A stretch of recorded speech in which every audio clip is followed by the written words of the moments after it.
हे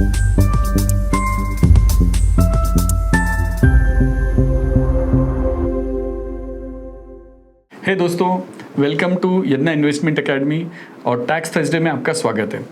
दोस्तों, आज का हमारा जो वीडियो है ये स्पेशली डॉक्टर्स के लिए है। हम जानते हैं हमारे लाइफ में डॉक्टर्स का कितना इम्पोर्टेंट रोल है। ये हमारे लिए नेक्स्ट टू गॉड है। पर इनके लाइफ में भी प्रॉब्लम है। वो सब में बड़ा प्रॉब्लम है टैक्सेशन एंड इन्वेस्टमेंट का। तो ये प्रॉब्लम हमको ज़्यादातर देखने में आता है और इसीलिए हमने ये वीडियो खास उनके लिए बनाया है। आज का हमारा वीडियो दोस्तों 4 चीज़ों पर फोकस रहेगा।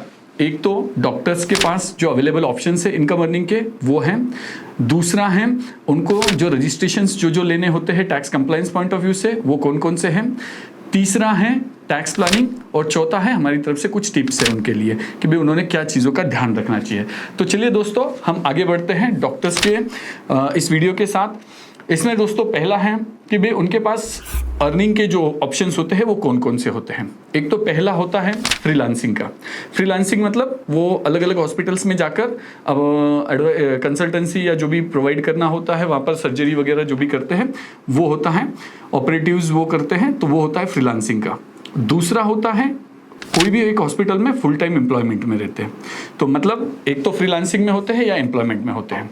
इसके आगे की स्टेज में दोस्तों कोई अपना हॉस्पिटल खुद का क्लिनिक या हॉस्पिटल सेटअप करते हैं। क्लिनिक करते हैं तो छोटा क्लिनिक होता है, हॉस्पिटल करते हैं तो 5-10 बेड का हॉस्पिटल शुरुआत में इनिशियली स्टार्ट करते हैं। उसके नेक्स्ट स्टेज में दोस्तों उनका होता है हॉस्पिटल, फिर साथ में होता है मेडिकल या फिर होता है डायग्नोस्टिक सेंटर या सबका कॉम्बिनेशन मिलके हॉस्पिटल मेडिकल डायग्नोस्टिक सेंटर के साथ में छोटा सा सेटअप होता है लोग की जो कि 25-30-50 बेड के हॉस्पिटल के साथ होता है। और उसके आगे जो फाइनल स्टेज होती है वो है मल्टी स्पेशलिटी हॉस्पिटल का। यही सारे कॉम्बिनेशंस के साथ डॉक्टर की लाइफ होती है या डॉक्टर का पूरा फाइनेंस इन्हीं के अराउंड होता है। तो दोस्तों अब हम देखते हैं कि भाई ये सारी चीज़ें में कोई भी ऑप्शन में कोई भी डॉक्टर फॉल हो सकता है, किसी भी कैटेगरी में रहेंगे। तो इसके आगे की जो टिप्स है या जो रजिस्ट्रेशंस या टैक्स प्लानिंग या आगे के टिप्स वो सबके लिए लगभग कॉमन रहेंगे, बस क्वांटम चेंज होते जाएगा। तो पहला है रजिस्ट्रेशंस। रजिस्ट्रेशन में सब में पहला हमको शॉप एक्ट लाइसेंस या एमएसएमई उद्योग आधार या शॉप एक्ट लाइसेंस ये लेना जरूरी होता है। शॉप एक्ट लाइसेंस के लिए महाराष्ट्र में 10 एम्प्लॉय की लिमिट है, बट हमको उसका विदाउट कंपल्शन वाला वॉलंटियर रजिस्ट्रेशन भी मिल जाता है, या फिर उद्योग आधार हमको लेने में कोई प्रॉब्लम नहीं है, उद्योग आधार हमने ले लेना चाहिए। फिर उसके बाद होता है प्रोफेशनल टैक्स रजिस्ट्रेशन। जो भी प्रोफेशनल्स मतलब जो भी बिजनेस में या प्रोफेशन में हैं उनके लिए प्रोफेशनल टैक्स रजिस्ट्रेशन कंपलसरी है महाराष्ट्र में। ये स्टेट सब्जेक्ट होने के कारण से कोई स्टेट में उसके अलग अलग रूल्स होते हैं, अलग अलग नॉर्म्स होते हैं। तो जिस भी स्टेट में आप रहेंगे वहाँ का रूल्स और नॉर्म्स आपने चेक कर लेना चाहिए प्रोफेशनल टैक्स रजिस्ट्रेशन के लिए। यहाँ पर महाराष्ट्र में जो है इसका प्रोफेशनल टैक्स रजिस्ट्रेशन 2 कैटेगरी का है। एक तो खुद के लिए होता है, सेल्फ के लिए, जो मैं खुद एम्प्लॉयमेंट में हूँ, मतलब खुद फ्रीलांसिंग या हॉस्पिटल का सर्विस प्रोवाइड कर रहा हूँ या बिजनेस या प्रोफेशन में हूँ इसीलिए। दूसरा होता है मेरे पास जो एम्प्लॉयड है उनके लिए। जनरली ये देखने में आता है सैलरीड एम्प्लॉय के केस में कि भाई उनके सैलरी स्लिप में से 200 रुपीज पर मंथ का डिडक्ट होता है। वो जो होता है वो दूसरे प्रोफेशनल टैक्स रजिस्ट्रेशन के दूसरे कैटेगरी में फॉल होता है, जो कि पीटीआरसी बोलते हैं उसको महाराष्ट्र में। पीटीईसी जो होता है वो सेल्फ के लिए होता है, खुद के लिए पीटीईसी एंड एम्प्लॉयज के लिए पीटीआरसी। ये 2 रजिस्ट्रेशन प्रोफेशन टैक्स के होते हैं। जो भी एप्लीकेबल होगा, पहला तो एप्लीकेबल ही होने वाला है खुद का, दूसरा एम्प्लॉय का। अगर एम्प्लॉय होंगे तो होगा, नहीं होंगे तो एप्लीकेबल नहीं होगा। उसके बाद होता है दोस्तों जीएसटी रजिस्ट्रेशन। जीएसटी रजिस्ट्रेशन वैसे तो हॉस्पिटल इंडस्ट्री और डॉक्टर्स के लिए एग्जाम्प्ट है जीएसटी, मतलब जीएसटी एप्लीकेबल होता नहीं है उनको। पर अगर वो फार्मेसी चला रहा है तो उनके लिए एप्लीकेबल होगा। फार्मेसी के लिए जीएसटी रजिस्ट्रेशन कंपलसरी है। 20 लाख 40 लाख का लिमिट है, फार्मेसी के लिए 40 लाख का लिमिट है। तो 40 लाख के ऊपर अगर टर्नओवर होता है फार्मेसी का साल भर में तो उनको जीएसटी रजिस्ट्रेशन एप्लीकेबल होता है। उसके बाद होता है दोस्तों एम्प्लॉय पीएफ और ईएसआई का। अगर हमारे हॉस्पिटल में अगर 20 एम्प्लॉय से ज़्यादा अगर एम्प्लॉयज़ हैं तो हमको पीएफ और ईएसआई का रजिस्ट्रेशन लेना होगा। इसके साथ में अगर मैं ऑडिट में हूँ, अगर मेरा रिसीट अगर बीइंग इंडिविजुअल अगर कोई डॉक्टर का रिसीट 50 लाख एंड अबव है तो वो ऑडिट की केस में फॉल होता है, ऑडिट की कैटेगरी में फॉल होता है। तो अगर वो ऑडिट में है तो उनको टैन नंबर कंपलसरी होता है, टैन नंबर लेना जरूरी होता है। टैन नंबर किस लिए होता है? टीडीएस डिडक्ट करने के लिए। अगर कोई आउटसाइडर डॉक्टर हमारे पास आकर अगर कोई कंसल्टेंसी प्रोवाइड करता है तो हम उनका पेमेंट करते समय उनका टीडीएस डिडक्ट करना होता है 10% से। प्रोफेशनल के लिए 10% का लिमिट है, 10% का रेट है, तो उससे हमको डिडक्ट करना होता है, वो क्वार्टरली बेसिस पे गवर्नमेंट को भरना होता है। ये रजिस्ट्रेशन जो टैन नंबर है, ये टैन नंबर अगर पार्टनरशिप फर्म में अगर हम हॉस्पिटल रन कर रहे हैं, अगर प्राइवेट लिमिटेड में रन कर रहे हैं या फिर हम एलएलपी में रन कर रहे हैं, तो उसके लिए कोई मॉनेटरी लिमिट नहीं है। डे 1 से हमको टैन नंबर कंपलसरी होता है। किसी भी दिन अगर कोई कंसल्टेंट हमारे यहाँ पर सर्विस प्रोवाइड करने आता है और उसको अगर हम कुछ पेमेंट करते हैं तो उनका टीडीएस डिडक्ट करके हमको उस टैन नंबर के अगेंस्ट में भरना होता है। तो ये हो गया रजिस्ट्रेशन से रिलेटेड। अब देखते हैं दोस्तों मेन इंपॉर्टेंट टैक्स प्लानिंग के रिलेटेड। तो टैक्स प्लानिंग में पहला तो होता है कि भी जो फ्रीलांसिंग का इनकम होता है या जो भी हॉस्पिटल का हो, इंडिविजुअल कैपेसिटी में जो भी इनकम आता है, इंडिविजुअल कैपेसिटी में, प्रोप्राइटरशिप में, तो उस केस में हमारे पास में पहला टूल अवेलेबल होता है 44 ADA का, सेक्शन 44 ADA, जिसके अंडर में अगर मेरा रिसीट साल भर में 50 लाख एंड बिलो है, 50 लाख के नीचे है, तो I have an option to directly pay tax on 50% of the total gross receipt.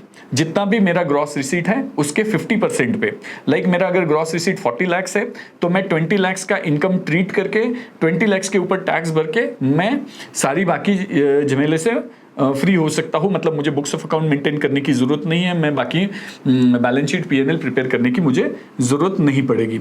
पर अगर मेरा ग्रॉस रिसीट 50 लाख से ऊपर क्रॉस होता है तो मेरे पास 44 ADA का ऑप्शन नहीं है, मुझे उसमें बैलेंस शीट और P&L प्रिपेयर करना होता है। उस बैलेंस शीट और P&L प्रिपेयर करते समय मुझे सारे जो भी हॉस्पिटल रिलेटेड या मेरे प्रोफेशन रिलेटेड जो भी एक्सपेंसेस है वो सारे मुझे एक्सपेंस क्लेम करना अलाउड है। तो उसके अंदर हर कोई एक्सपेंस आएगा जो कि डायरेक्टली मेरे प्रोफेशन से रिलेटेड है, लाइक पेट्रोल है, कन्वीनियंस है, मैं अगर होटल में वगैरह मेरे कोई क्लाइंट के साथ मीटिंग है तो उसके रिलेटेड भी है, फूड का एक्सपेंस हो जाएगा, कार मेंटेनेंस, कार का रिलेटेड सारे एक्सपेंसेस, ड्राइवर एक्सपेंस, ये सारी चीजें जो भी मैं प्रोफेशन के साथ रिलेट कर सकता हूँ वो सारे एक्सपेंस मुझे उसमें क्लेम हो जाएंगे अगर मैं ऑडिट में जाता हूँ तो इसके साथ में दूसरा जो है हमारे साथ में दूसरा है हमारे पास में टूल HUF का। HUF प्लानिंग जो है ये बहुत से लोग जानते नहीं हैं या जानते भी हैं तो बहुत क्लियर अंडरस्टैंडिंग के साथ उसको नहीं समझते हैं। हम इसके ऊपर भी जल्दी वीडियो लेके आने वाले हैं डिस्कशन फॉर्म में HUF के ऊपर, जिसके अंदर हम बेसिक क्लैरिटी भी HUF के बारे में देंगे। तो यहाँ पर HUF प्लानिंग जो होती है तो HUF के अंदर में HUF कोई भी प्रोफेशनल सर्विस तो प्रोवाइड नहीं कर सकता because HUF is not a real person. HUF एक हिंदू अनडिवाइडेड फैमिली है, मतलब ये इट्स लाइक एन कंपनी। तो ये एक ग्रुप ऑफ पीपल की एक HUF फॉर्म हुई होती है। तो HUF के अंडर में हम HUF फॉर्म करके कैसे बेनिफिट ले सकते हैं, तो उसके अंदर में अगर मैं हॉस्पिटल के साथ में अगर मेडिकल स्टोर रन करता हूँ या डायग्नोस्टिक सेंटर अगर रन करता हूँ तो मैं दोनों भी केसेस में या और भी कोई जो कि भाई कंसल्टेंसी छोड़ के कोई भी सर्विस अगर मैं प्रोवाइड करता हूं तो मैं उसको HUF के अंडर में कैटेगराइज कर सकता हूं, मैं उसको HUF के अंडर में रन कर सकता हूं। इससे होगा क्या बेनिफिट कि भाई जैसे इंडिविजुअल को अप टू 2.5 लाख का बेसिक एग्जाम्पशन है, उसके बाद 5% का स्लैब है, उसके बाद 20% का स्लैब है, फिर जाके 30% का स्लैब है, प्लस ATC के डिडक्शंस अवेलेबल है, वैसे सेम HUF को भी होते हैं। तो हमको सिमिलर वे में एक एंटिटी मिल जाती है जिसमें बेसिक एग्जाम्पशन 5%, 20%, 30% प्लस हम ATC, NPS ये सारे बेनिफिट्स वहां पर भी क्लेम कर सकते हैं। तो ऐसे हम HUF का प्लानिंग भी कर सकते हैं। उसके बाद में होता है दोस्तों फैमिली मेंबर्स जो होते हैं कि भाई ज़्यादातर लोगों जो स्पाउस होते हैं डॉक्टर्स के वो ज़्यादातर डॉक्टर ही देखने में आते हैं, पर डॉक्टर हो या नहीं भी हो वो एनी हाउ कहीं ना कहीं कोई ना कोई मोड में सपोर्ट करते हैं, कोई ना कोई वे में कुछ हेल्पिंग उनका होता ही है, कोई ना कोई सपोर्ट होता है। तो हम उनको डेफिनेटली उनको कुछ सैलरी के फॉर्म में दे सकते हैं, कुछ अदर एक्सपेंस के फॉर्म में उनको हम पेमेंट कर सकते हैं। तो इसके लिए कोई ज़रूरी नहीं कि भाई हम ऑन पेपर उनको एम्प्लॉयमेंट में दिखाएं या जो भी करें, क्योंकि फैमिली मेंबर है।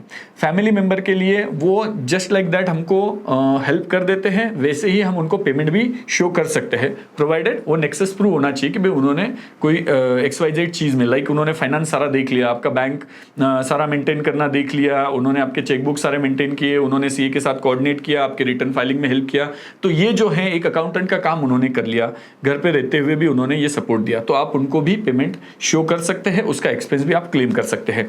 इसी तरह फैमिली मेंबर और अगर डॉक्टर होंगे तो वो आपको एडवाइजरी में हेल्प करते हैं, तो आप उनको प्रोफेशनल फीस भी दे सकते हैं, वो आपको और कोई फॉर्म में हेल्प करते हैं, तो उस तरह से आप फैमिली मेंबर्स को भी सैलरी शो कर सकते हैं। तो ये भी हमारे लिए एक टैक्स प्लानिंग का टूल हो सकता है। इसके बाद होता है गिफ्ट प्लानिंग का। गिफ्ट प्लानिंग में बहुत बार हमारे पास में सारा इनकम जो होता है एक ही मेंबर के हाथ में टैक्स होते जाता है, तो एक ही जगह पे क्लब होते, मतलब एक ही जगह पे रहता है। तो हमारे पास में कोई कोई रिलेशंस होते हैं, लाइक बच्चे होते हैं वो हमारे फ्री रिलेशन होते हैं, पेरेंट्स होते हैं वो फ्री रिलेशन होते हैं, जिसमें क्लबिंग प्रोविजन अप्लीकेबल नहीं होते हैं, free in the sense clubbing provision नहीं लगते हैं। तो ऐसे केस में हम हमारे पास का फंड्स जो है हम उनको गिफ्ट कर सकते हैं, बच्चों को कर सकते हैं जो कि मेजर होंगे, वो अगर माइनर रहेंगे तो वो अगेन क्लबिंग में आ जाएगा, पर अगर मेजर रहेंगे तो उनको हम गिफ्ट कर सकते हैं, उनके नाम से इन्वेस्टमेंट हो सकती है। पेरेंट्स होंगे तो पेरेंट्स के नाम से हो सकता है और उनके नाम से भी इन्वेस्टमेंट हो सकती है। इस तरह से गिफ्ट प्लानिंग को भी हम टैक्स प्लानिंग के लिए यूज कर सकते हैं। ये तो हो गया दोस्तों tax planning point of view से।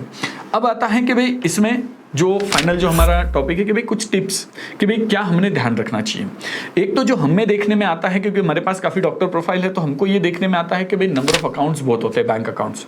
तो ये नंबर ऑफ अकाउंट्स होने के कारण से एक तो बहुत जगह पे बैलेंस छोटा छोटा बैलेंस पड़ा रहता है, तो हम इफेक्टिवली फंड्स को यूज नहीं कर पाते हैं, प्रॉपर वे में उसको अलोकेट नहीं कर पाते, इन्वेस्टमेंट नहीं कर पाते। हमारे पास फंड तो होता है काफ़ी, पर नंबर ऑफ अकाउंट ज़्यादा होने से वो थोड़ा यहाँ पर 1 लाख पड़ा है, यहाँ पे 50,000 पड़ा है, यहाँ पे 1 लाख पड़ा है, ऐसा करते करते 5-10 लाख का फंड पड़ा भी होता है, पर वो हमको फीलेबल नहीं होता है, हमको फील भी नहीं आता है कि भाई इतना फंड्स हमारे अकाउंट में पड़ा है, और ये आइडल होता है। इसके साथ में दूसरा जो होता है, तो हमने बैंक अकाउंट्स के फॉर्म में हमने कम से कम जितने हो सके उतने अकाउंट रखने का ट्राई करना है। दूसरा है ट्राई करना है कि भाई एक करंट अकाउंट रहना चाहिए हमारे पास में। एक करंट अकाउंट इसीलिए होना चाहिए कि भाई करंट अकाउंट में कैश के ट्रांजैक्शन या बाकी भी अदर ट्रांजैक्शन अगर बल्क में भी होते हैं तो वो इनकम टैक्स में ट्रिगर नहीं होते हैं। नहीं तो जनरली 10 लाख से अबव के अगर कैश ट्रांजैक्शन सेविंग बैंक में हो गए, डिपॉजिट या विड्रॉल, या और भी कोई हिटिंग प्रोविजंस होते हैं कि भाई 50,000 के ऊपर अगर मैं कैश डिपॉजिट करता हूं तो पैन नंबर कंपलसरी होता है, तो वैसे ट्रांजैक्शन करंट अकाउंट में कम हिट होते हैं, जो कि रिपोर्टिंग में कम आते हैं। तो इसीलिए एक अकाउंट करंट अकाउंट रखना चाहिए जिसके अंदर में मैं कैश से रिलेटेड ट्रांजैक्शन करूं। अगर चेक में पेमेंट है और चेक में ही आ रहा है और जा रहा है पैसा, तो उसके लिए ज्यादा वरी करने की जरूरत नहीं, सेविंग अकाउंट में भी हो सकता है। पर अगर हमारा कैश में ट्रांजैक्शन है तो हमने करंट अकाउंट का यूज करना चाहिए, सो दैट हमको इनकम टैक्स की तरफ से ज्यादा इंप्लीकेशन नहीं आए या ज्यादा नोटिस का रिस्क नहीं रहे। फिर दोस्तों इसके साथ में हमने ध्यान रखना चाहिए कि भाई इन्वेस्टमेंट जो है हमारे, इन्वेस्टमेंट हमने रेगुलर बेसिस पे कुछ ना कुछ फॉर्म में करते रहना चाहिए, क्योंकि पैसा आता है। डॉक्टर की लाइफ जो होती है वो सुबह से काम शुरू होता है, तो काम करते जाते हैं पैसा आता है, अकाउंट में पार्क होता है, वहां से टैक्स भरा जाता है और बस, इसके आगे बहुत कुछ होता नहीं है। तो रेगुलर बेसिस पे हमने इन्वेस्टमेंट करते रहना चाहिए, जहां पर भी हमारा एडवाइजर है उसके पास करते रहना चाहिए। नहीं तो कभी ऑल ऑफ सडन बैंक वाले कोई भी कहीं से भी डेटा, बैंक का डेटा इधर उधर चले जाता है और वहां से कोई भी एजेंट आ जाता है और वो हमारे से कुछ भी इन्वेस्टमेंट करके चला जाता है। हम भी उस समय में कुछ देखते नहीं है कि भाई हाँ चलो आया है, कुछ ना कुछ करके जा रहा है, तो वो एक्सप्लेन करता है और हम इन्वेस्टमेंट कर लेते हैं। All investment is not always good, कि भाई हमेशा वो अच्छी रहेगी ऐसा जरूरी नहीं। इसीलिए हमने प्रोएक्टिवली इन्वेस्टमेंट करते रहना चाहिए, सो दैट अकाउंट में भी फालतू में फंड्स पड़ा नहीं रहे। ये भी ध्यान रखना है कि जब हम करंट अकाउंट ओपन कर रहे हैं तो करंट अकाउंट में रेट ऑफ इंटरेस्ट होता है वो 0 होता है। तो हमने एक तो ये देखना है कि भाई करंट अकाउंट ऐसा होना चाहिए जो स्विप इन फैसिलिटी के साथ हो। बहुत सारे बैंक्स में वो फैसिलिटी होती है कि भाई वो स्विप इन सिप आउट के साथ होता है, मतलब अगर एक लिमिट के ऊपर अगर फंड है तो वो एफडी में पार्क कर देते हैं उसको, तो वो वैसा हो। या फिर हमने ध्यान रखना है कि भाई उसको सेविंग अकाउंट में पार्क करते चले, वापस वहां से रूट करते चले। तो इस तरह से उस चीज का भी हमने ध्यान रखना है। साथ ही साथ में हमने, अगर हम हॉस्पिटल या फिर मेरा प्रोफेशन जो है मैं फर्म में, पार्टनरशिप फर्म में, एलएलपी में या प्राइवेट लिमिटेड में अगर रन कर रहा हूं, तो टीडीएस डिडक्ट करने का ध्यान रखना है। टीडीएस डिडक्ट करके उसको पे करने का ध्यान रखना है, उसका रिटर्न फाइल करने का ध्यान रखना है। ज्यादातर केसेस में हेवी पेनल्टीज लग जाती है डॉक्टर्स को, क्योंकि उनको पता ही नहीं होता है कि भाई अभी ये रन कर रहे हैं हम, तो इसमें टीडीएस भी एप्लीकेबल होगा। अगर मैं कोई कंसल्टेंट है, किसी को रेंट पे करना होता है, तो ऐसी जगह पर टीडीएस डिडक्ट करना होता है, क्योंकि उनके लिए मैंडेटरी होता है वो। बीइंग इंडिविजुअल के लिए तो 50 लाख का लिमिट है, उसके ऊपर जाऊंगा तो ही मुझे एप्लीकेबल है। पर अगर कोई पार्टनरशिप फर्म में, एलएलपी में और प्राइवेट लिमिटेड में मैं रन करता हूं तो मुझे कोई लिमिट नहीं है। मैं डे 1 से इवन सिंगल रुपी का भी प्रोफेशनल फीस है तो भी मुझे वो एप्लीकेबल हो जाता है। होप दोस्तों आपको ये वीडियो पसंद आया होगा। अगर पसंद आया है तो लाइक और शेयर करना ना भूलिए। थैंक यू दोस्तों।